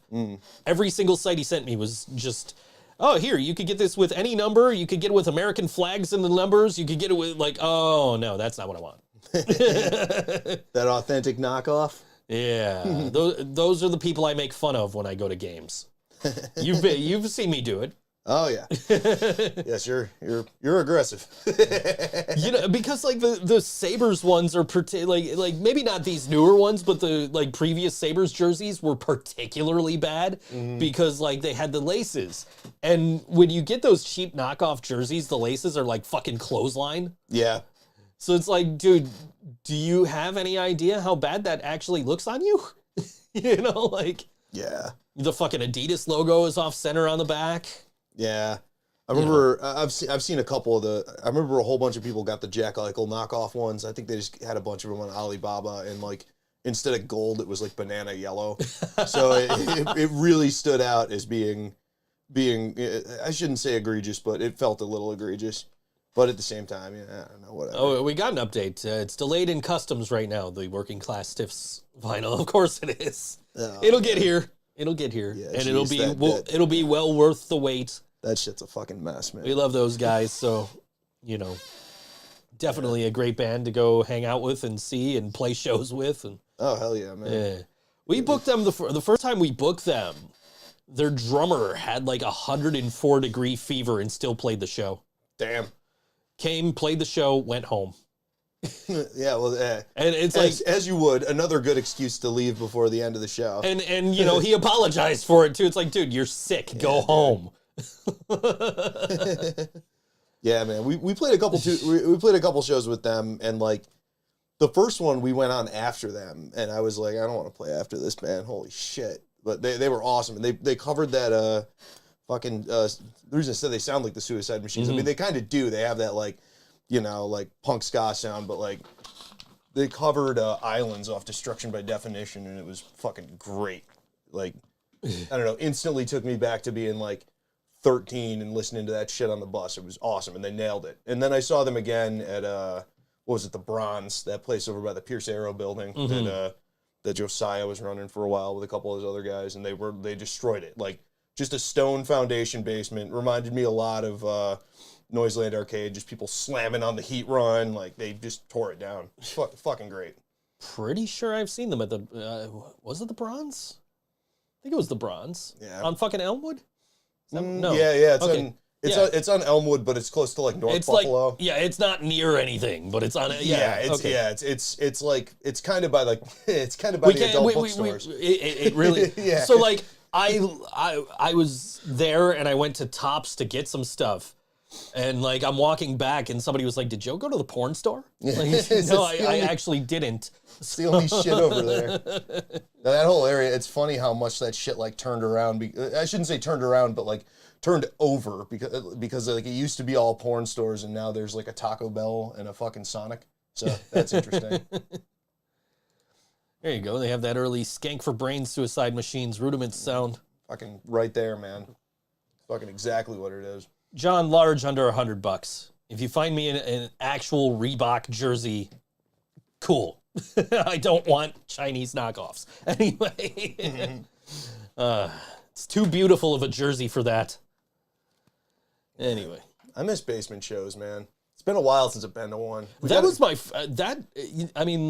was like probably the first one and only one I've been to was the one at the fucking Bronze. With like it was my first time seeing Over and Out, and the Stiffs were playing, and I can't remember who the fuck else played, but it was my buddy Ashton's birthday, so he was having a show in his honor at the Bronze, and it was just cool, man. It was a lot of fun. Yeah. So I which is why like we were for a while like, before you got in the band, we're like, all right, we're not taking bookings. But if anybody has a basement show and needs a band, we might think about it. But now, that still holds true. We're listening to any booking requests. We're not actively going out trying to find shows. We're listening to booking requests. We fucking... I'll keep an eye out, because like I know Trey's been looking for bands at Super Descent, and like... I just thought about that show we had to turn down. Yeah. You know what I'm talking about. Yeah. We got offered the queers and had to turn it down. Yeah, that was a bummer. And the whole reason was I couldn't fucking I couldn't be like, we don't know 100%. We won't know for 100% until around the time of the show. I didn't want to have to be like, Greg, we can't play this fucking show. Mm-hmm. Like, last minute drop off this show because it's too big of a show. Yeah. So it's like, look, I can't 100% commit to this. Give it to the next guy. And Johnny Revolting got it, and I'm fucking stoked for them. Yeah, that fucking rules. Johnny Revolting, and we fucking love them. So. They fucking deserve it because they've been doing it. They played with my cousin Al's band back when I was a kid. So they opened for the fucking queers before. Yeah. No, they fucking deserve it, man. That show would have been fucking fun, though. And it was queers and dwarves. I fucking love dwarves. The fucking album, or Young and Good Looking, is like fucking choice. Super bummed Yellow Sauce wasn't offered Oakley Dokley. Me too. Me too. I was begging for that show because it's their last tour. I would love that genre switch. I was to do Yellow Sauce, so it wasn't that like it would be a huge like genre switch, but it would be still like comedy in a way. So I'm just like, so as soon as I saw that announced for fucking Rochester, I'm like, Greg, Yellow Sauce wants this show. Greg, put Yellow Sauce on the show. Greg, put Yellow Sauce on the show, and just never responded, and we didn't get it. And I'm just like, I've never seen Oakley Dokley. And I'm never going to get the chance to because I don't fucking drive and I'm not going to bus out to fucking Rochester just for that, you know? So, like, you know, fuck it. Oh, well, I missed him. And I'm in this fucking Simpsons group, Simpsons Obscure Characters. And just every time somebody new joins the fucking group, they're like, hey, here's an obscure metal band. Oakley Dokley. And it's just gotten to the point where it's just, you know, this trope. Right. in the group. There's no original thoughts under the sun, and if you're joining a group of people that are already internet savvy, most likely they've heard of what you're talking about. Like, you better lurk for 2 weeks before you start talking. It's to a point where fucking you know, people who are people who are in the group are like, can we just put this in the rules not to talk about Oakley Dokley? Like I like that band, but I mean, like, yeah, I don't need to be told about them every 5 seconds. There was a good thread of like bands with Simpsons influenced songs or names or things like that in that group the other day, and like I was happy to be like, yo, the Ballad of Hans Moleman by MC Lars. Because it came up when somebody mentioned the fucking Ralph Wiggum Bloodhound Gang song. So. Holy shit, I don't remember that one. Yeah, the Bloodhound Gang did a song of, I'm pretty sure the whole thing is Ralph Wiggum quotes. Oh, fuck, I know what you're talking about. That's right. Yeah, we played a show with Hooray for Boobies a while back, and we were listening to Bloodhound Gang stuff before. I'm pretty sure they played that one. Candy Lion on Ningwood Records did the Queers date in St. Louis on that tour. Fuck yeah. I believe that was the other shirt I got. It's white though, so like I can't do, like, the only white shirts I actually own and wear are CM Punk shirts. And that's because I buy them as soon as they come out and I'm just like, fuck, now they have a black one? Damn it. I should have waited. And let's see what else we got here. Crash at my place if it saves you enough on a hotel or some shit. My problem is, like, anytime I travel, I have to arrange work. So I either have to work while I'm gone, or I have to be like, yo, I'm not going to be here on this date.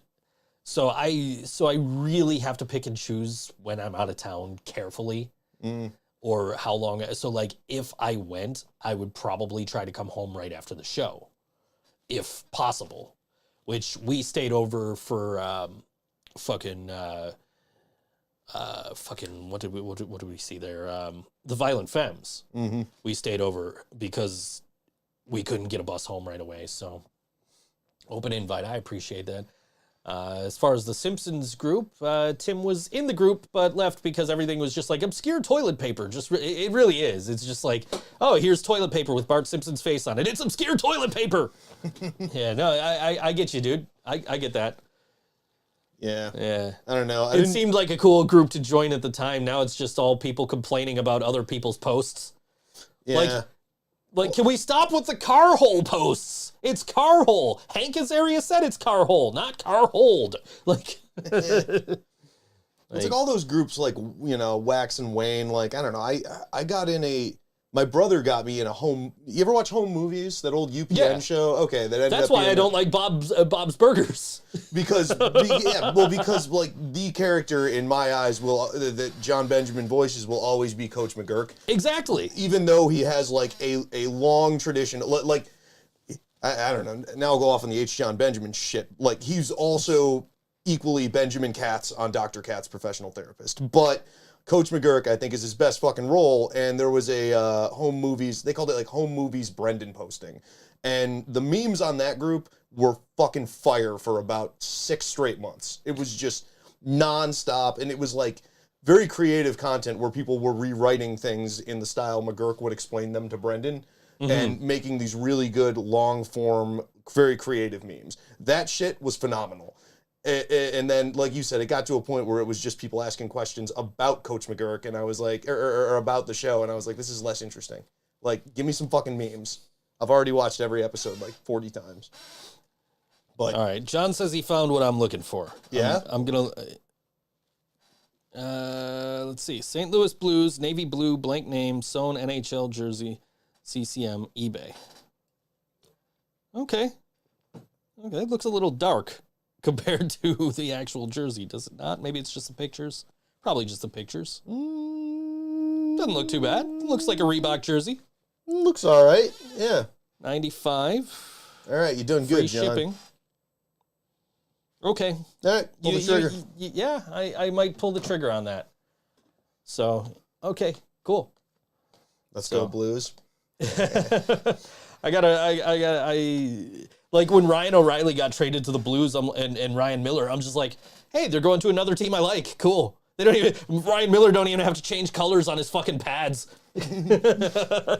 Like, I always liked the Blues. Like when I first started getting into hockey, I remember watching. It was during the playoffs, and I remember watching the Blues. So, dude, I've always enjoyed them, and I'm very, very, very fucking happy for Ryan O'Reilly. That's another situation where I'm like, why the fuck would we ever trade Ryan O'Reilly? But there's this dude who's always like, trying to rip on me for fucking having a Western Conference team. Like, oh, just stick with your Sabres.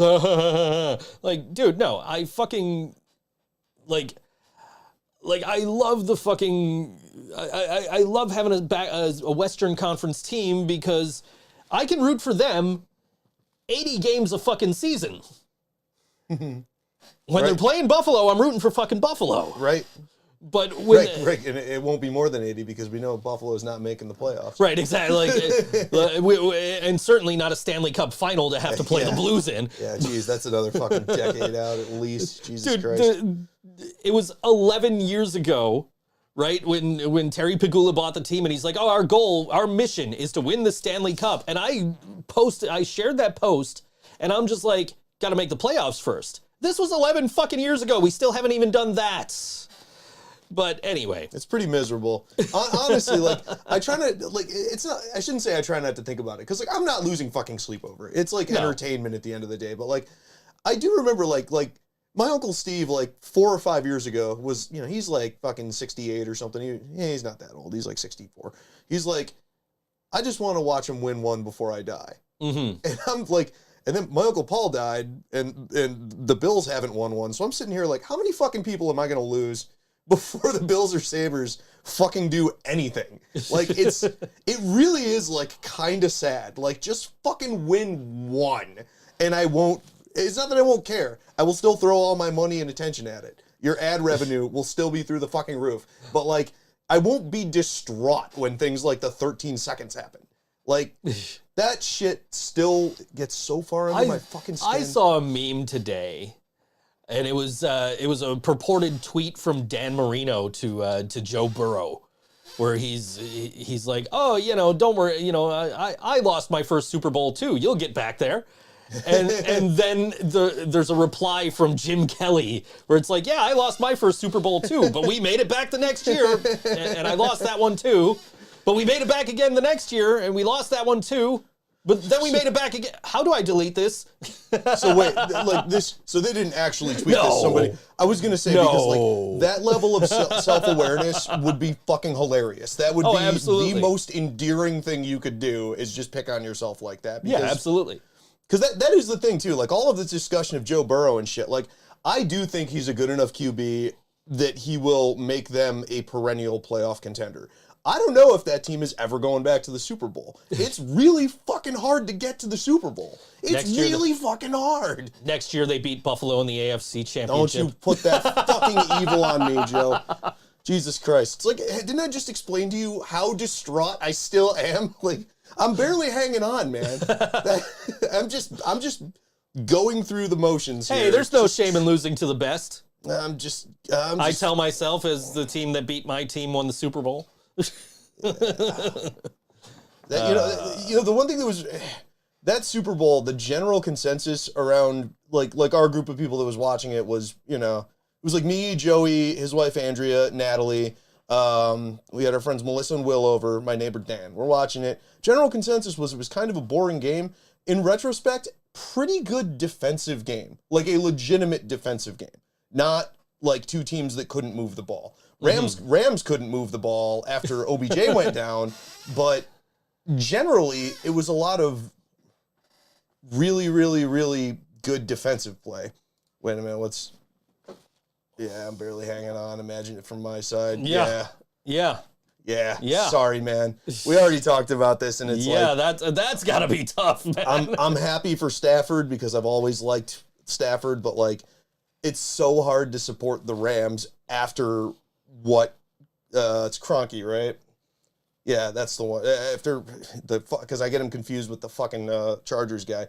After what he did to the city of St. Louis for a team that was already financially viable in that area, and it had a shitload of fans, like ripping them away to take them to a city that doesn't give a shit, is fucking evil. So yeah, I feel you, man. Between the Bills this year and Every Time I Die, all of Western New York was on suicide watch. Yeah. And it happened to be like the worst winter we've had in a long time. So it's been nothing but just like shit being piled onto fucking Western New York. I haven't left the house other than for like band practice or to go get my kid. So yeah, that's how bad this winter's been. Like usually I'll like go to the store or the mall or something, but yeah, I haven't fucking left the house. I'm like, fuck this. The Bills lost. Every Time I Die broke up. We've been stuck inside. It's fucking cold. I don't know. Nothing's really working out right now, Joe. Did you see the footage of the parade? There was virtually no one there for the Rams. So somebody posted a picture of the parade route, and they used blue dots to mark the parade route on this map. And they were like, that's not that's an actual picture of how many people are actually going to be there. Each one of those blue dots is a single person in a Rams jersey. And of course, it came from a Niners fan. And, like I'm sitting there and I'm watching and they're just like, oh yeah, it's so good to be here in Rams house. Like, how's the Rams house? You share it with the fucking Chargers and the fucking 49ers outsell you every time they play there. Like, Yep. And they fucking won. I almost fucking went to the NFC Championship. I just couldn't justify the fucking ticket price. I'm like, nah. Yeah, probably the right call in retrospect, but I don't know. I don't know, man. I would have loved to have added to like the red in that crowd, but oh well. Yeah, whatever. I'm looking at next year's opponents and like away opponents specifically, so I could be like, all right, who do I want to go see the 49ers play against? Where do I want to travel to? So it's like Carolina, Atlanta, or Chicago, I think are the ones that I might be like, okay, those are the ones I'm thinking of going to. Chicago's pretty cool. Yeah. I think I've kind of eliminated Carolina because I'm like, all right, if I go to Atlanta, that's the fucking Georgia Dome. And if I go to fucking Chicago, that's Soldier Field, man. Like, these are venues that, you should go to, right? Yeah. Well, Chicago also, I know you probably won't want to go because it's a Bills backers bar, but the Bills backers bar there is this punk bar called Delilah's. And we went there when we were there for Riot Fest, and Mike from On the Cinder introduced us to a bunch of the guys in like Butchered and stuff. Okay. And one guy, Nick, DJs there, and they do like punk nights. It's fucking awesome. Really, like, you would have a really good time. Okay. So, like, go check out Chicago. Yeah, that might It's be a cool city in general, too. Might Like, be deep where I dish go. pizza I fucking think it's rules. between that and Atlanta. I I think I know people in Atlanta, so it might be like Atlanta would be cool. I've Yeah. always wanted to go to Atlanta. like I think it'd be cool to see the Georgia Dome. You know, like what the hell would I want to do in fucking Carolina? You know, like I got friends there. I guess I could go visit friends. But anyway, Garrett Shea is playing this Saturday at the Public House. That's at 1206 Hurdle here in Buffalo at 9 p.m. I don't have any other information as far as price or ages or anything, but Garrett Shea at the Public House, 1206 Hurdle this weekend, Saturday. And this song is called Lifeline on all WNY ThinkSoJoE Show.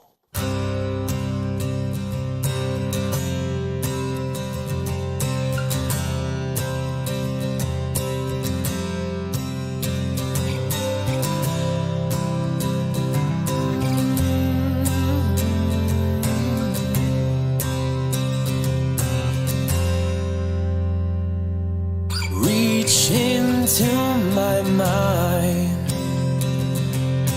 pull out all the fear inside, set it all aside, watch it slowly die, tear down all of my defenses, look at all the evidence I left behind for all of you to see. I'm shaking, not stirred, I'm broken, not hurt, not changing my mind, I'm falling behind, I'm wasted and scared, I'm sure and impaired, I'm losing my mind, losing my mind, calling on you now. Masterpieces I have found, disappearing now, coming back some way, somehow. All the memories painted on the canvas of delirium, in colors black and blue and white and red. And I can see the light of day, someone pulling me away with something you already said. I'm shaken, not stirred, I'm broken, not hurt, not changing my mind, not falling behind, I'm wasted and scared, I'm sure and impaired, I'm losing my mind, losing my mind. Can someone save me?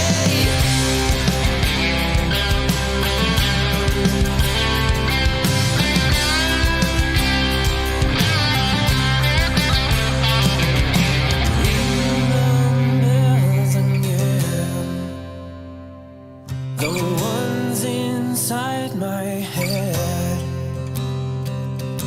Ring the bells again,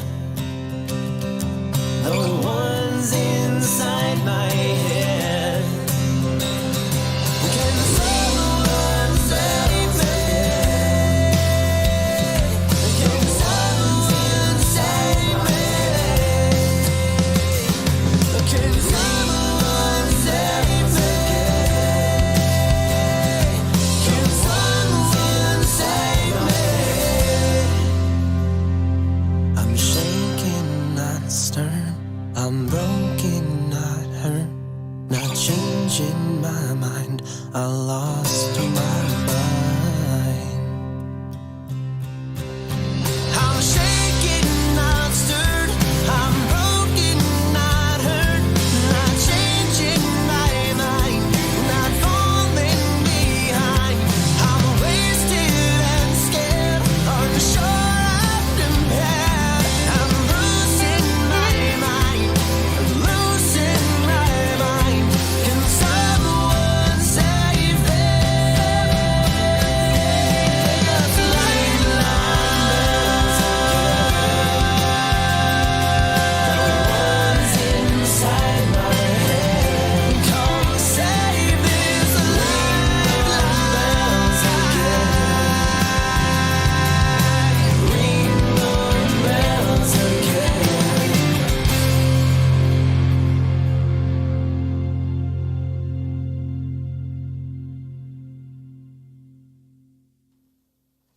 Garrett Shea on all WNY Think So Joe show. Catch him Saturday at the Public House, 1206 Hurdle at 9 p.m.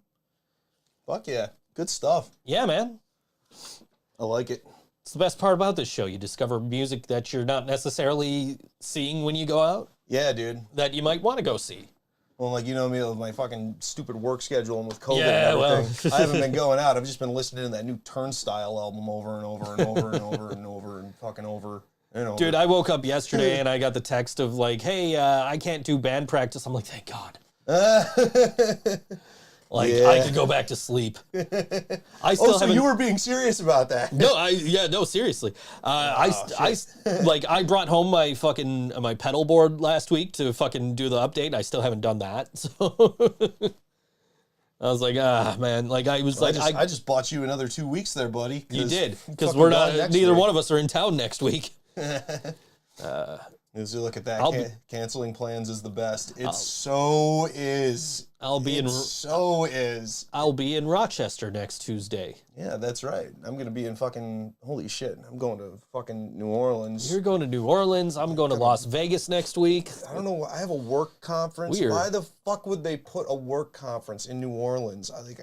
I'm just gonna be drinking hurricanes and fucking hand grenades the entire time. You're going to New Orleans. I'm going to Las Vegas.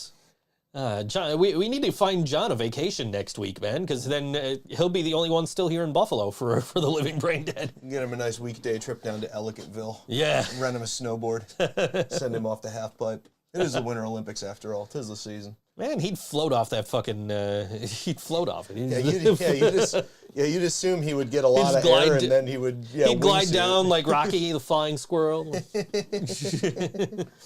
Oh shit, man. No, man. Like, yeah, I have been not largely. I've been mildly unreliable with the band practice lately, and I apologize for that. We understand though. Like you have a job, dude. That's more important than Dude, fucking coming and dicking around with us and recording '80s covers. Dude, so like I took notes on like what has occurred to me in the last month and like week. So like 5 weeks.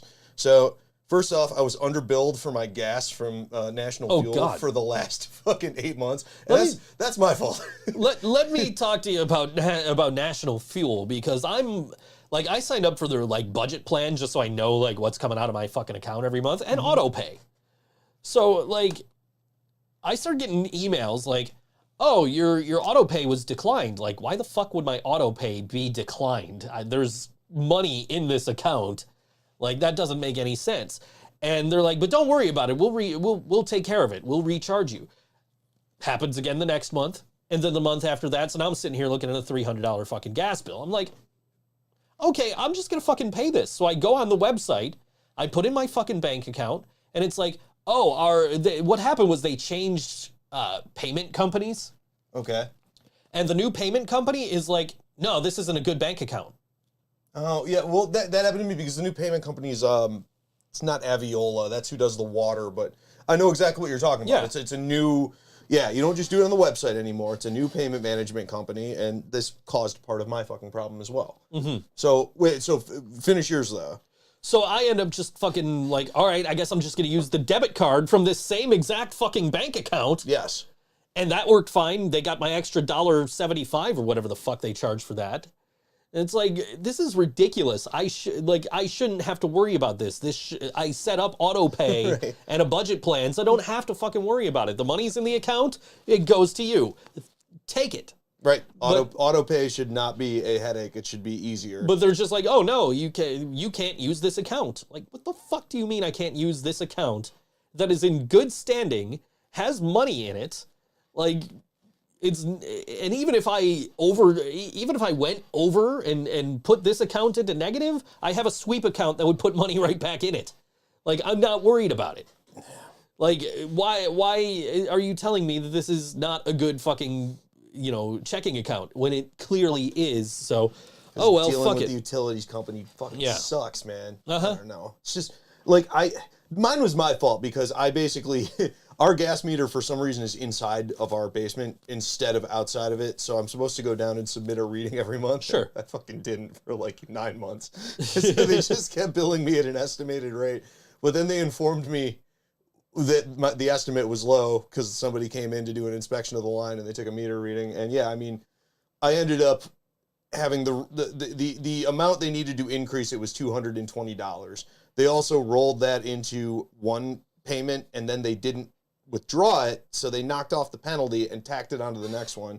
So I'm gonna have a $500 gas bill, which I'm looking forward to paying. My coworker left, which is why I've been going insane, and I inherited all of his work because my other 2 coworkers are out for knee surgeries. So I have 322 unread emails right now. Damn, dude. And I'd say probably half of those are 6-hour contracts that have been assigned to me. I did a sleep study last night because I'm a professional, like I'm a legal writer for a living, and I'm struggling to find words, and I'm losing my train of thought. And Laura's making fun of me because I can't fucking follow what you're saying. So I think I have sleep apnea because I snore like fucking crazy. So I had a sleep study done last night with a take-home unit that was extremely uncomfortable. I don't know how they're ever going to accurately measure whether or not someone is sleeping adequately in a lab, because it's one of those things that by its very nature, like, you're changing the outcome by the method you measure it by.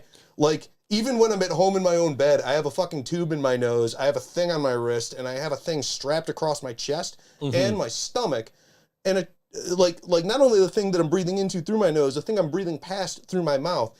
And they told me I needed to get 6 hours of sleep. So, like, I have anxiety. I can't fall asleep. I'm just laying there. It's fucking torture.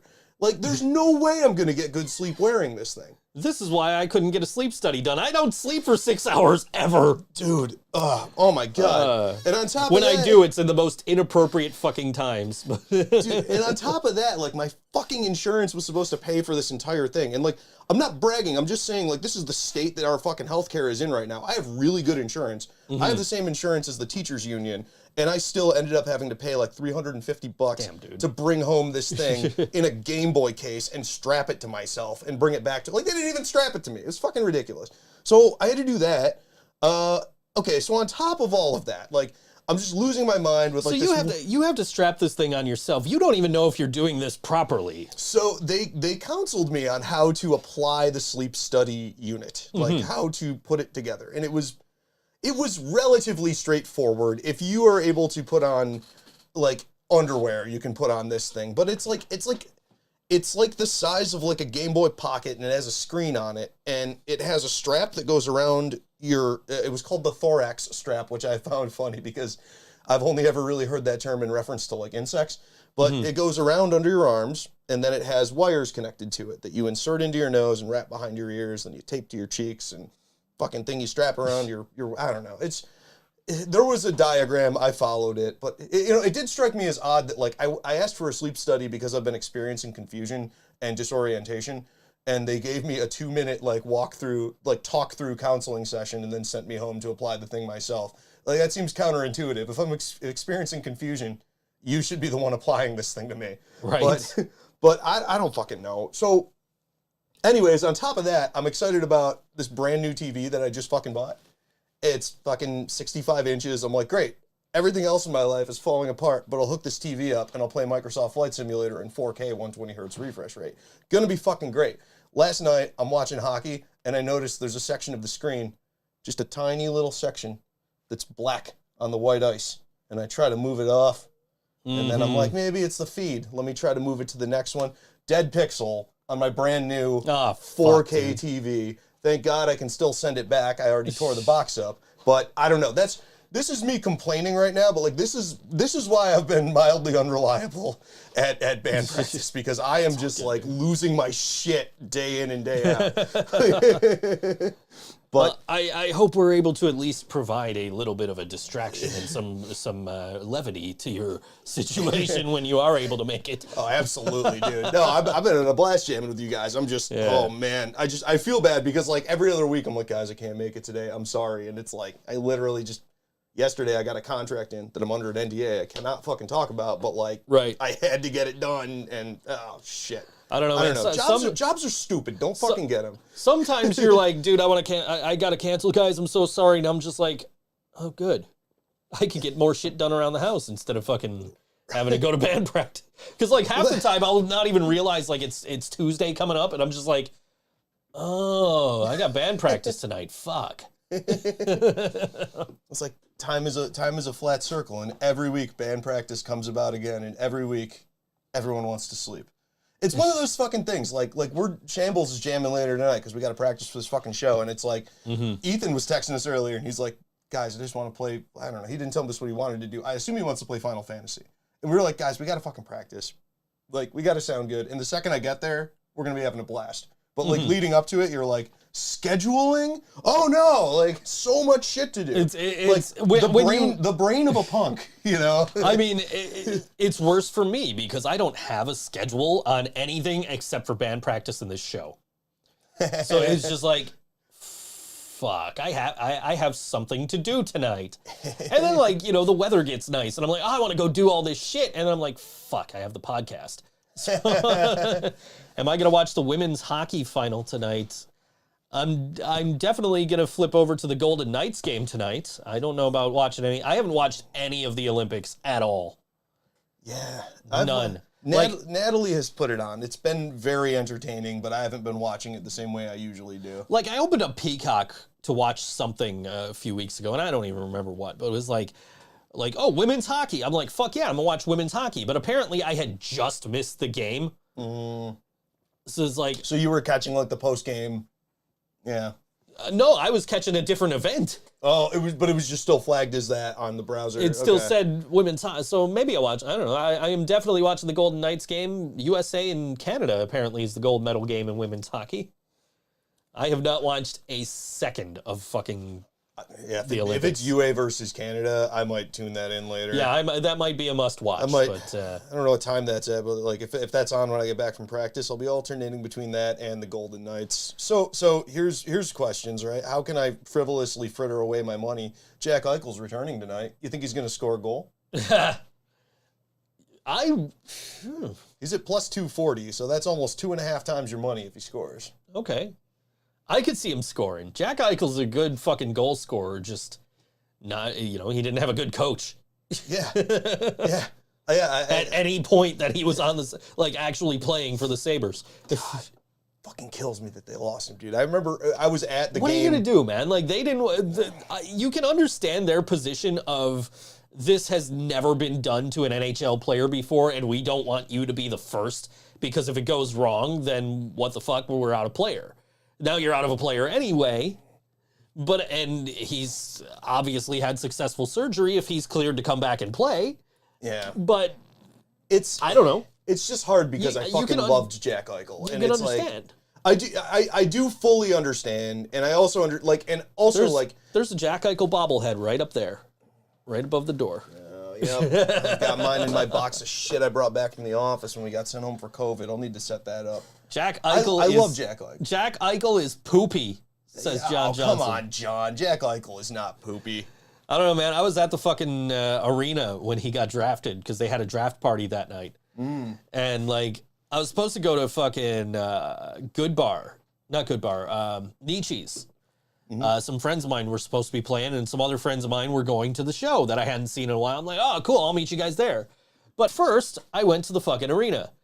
And I went with this girl I had just met, and, we just were like, here's something to do, let's go. So we go to this fucking party, right?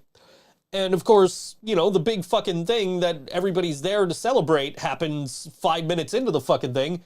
Buffalo Sabres select Jack Eichel. Done. Right. That's no fucking big deal about it. Buffalo Sabres select Jack Eichel.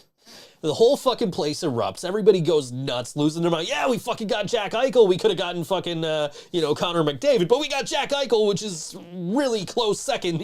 Fuck yeah. And fucking, the rest of the fucking night, me and this girl are just sitting there watching the fucking draft on the fucking big screen. And, everybody's slowly trickling out of the arena. They saw what they wanted. Right. But we're just like, you know what? Fuck it. We sat there, watched the entire fucking first round of the draft. We were the only ones left by the time the first round was over. And we're just sitting there watching all these fucking players that are getting drafted into the NHL, biggest fucking night of their lives, man, struggling to put on fucking jerseys and hats. And we're just making fun of how badly they are failing at trying to put these jerseys on. It's the general disorientation of excitement. Exactly. Exactly. Look at this. Golden Knights always pick up the garbage on the side of the road. Max Pacioretty. Holy shit, dude. Man. This is, I mean, them's fighting words. And I mean, don't get me wrong, it's a little cathartic to see it, but like, I don't know, like, I think that team wins a cup within the next 3 years because of what their roster is right now. Maybe. You know, I mean, I will say, like, unlike the O'Reilly trade, which also the O'Reilly trade is panning out now because Thompson looks fucking great. But, you know, yeah, fine. Patrick Berglund quit halfway through the first season, and then Vladimir Sobotka did fucking nothing. Yeah. But like the Eichel trade, very immediately, Alex Tuck. Alex Tuck has like 18 points in 16 games. Alex or something. Tuck made an impact his first fucking night in a Sabres uniform. He looks so awesome out I'm there. not He looks complaining. Fucking great. Like, and fucking Peyton Krebs looks really good. Absolutely. It looks like a completely like I'm not gonna say you can't possibly win that trade. No, you don't win that trade, but but they got a return. So that's exactly. Like that is panning out well, and we'll see what Jack does tonight in Vegas and going forward for the rest of the season here. Minnesota Wild have a better chance than Vegas does to win the cup.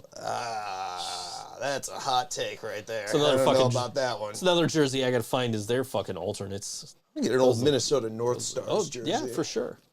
Yeah. Well, I don't know. I don't fucking know, man. Let's go. I'm going to fucking throw a bunch of money on Jack tonight. We're going to see what happens. All right. And then, yeah, beyond that, I don't know. We're slowly inching towards the end here, and I don't want to take any attention away from other people. Like, fucking Shambles is playing Good Bar downstairs this weekend. Fucking come hang out, guys. Like, it's going to be awesome. We're going to play a whole bunch of awesome pop punk tunes. I know we're a cover band. I will take the fucking heat for that. We're not a perpetual cover band, but we're going to play some covers that you're going to fucking like. It's going to sound good. We're going to have a blast. We're probably going to get real drunk and tell stupid jokes on stage. It's going to be awesome. Come hang out. You're playing downstairs at Good Bar. You fancy. Downstairs, man. Look at you downstairs. Like I said, that's what happens when you play covers. Nobody wants to hear Les Shambles. We're playing next month, a month from Saturday. No, a month from Friday at fucking Good Bar upstairs. Yeah. With Knuten and Idiots of Idealism. Easy for me to say. Well, that's a killer fucking lineup. And at the same time, like, the upstairs, like, you know, I'm picking on it a little bit because we're playing downstairs. Like, the upstairs is sweet. We played that show there in August. Upstairs. Our sound was great. Like, all the bands were great. Upstairs is hit and miss for sound from my experience going to shows there or booking shows there. And, you know, I'm hoping that we get a good sound night because we have, you know, different gear than other bands. Because we're like, hey, we got this in-ear system. You just got to plug into these.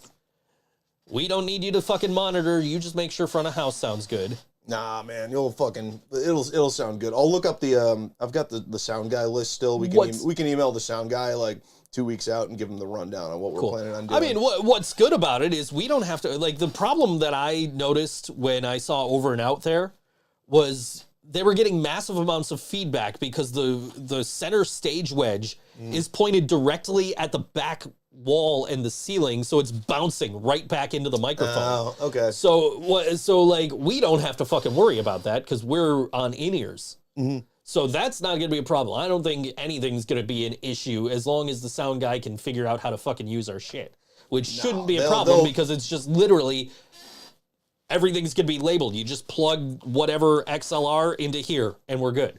Nah, man. They'll be able to nail it. Last couple times I mean, really every time we've played there, the sound has been fucking great, which I'm stoked on. And I don't know, man. Just either way, come fucking see us on Friday or go see The Last Rain at Mohawk. But come see us because it's going to be a fucking blast. And then, yeah, next month, man, Living Brain Dead's playing. It's going to be a good time. Can't wait, man. It's been a while.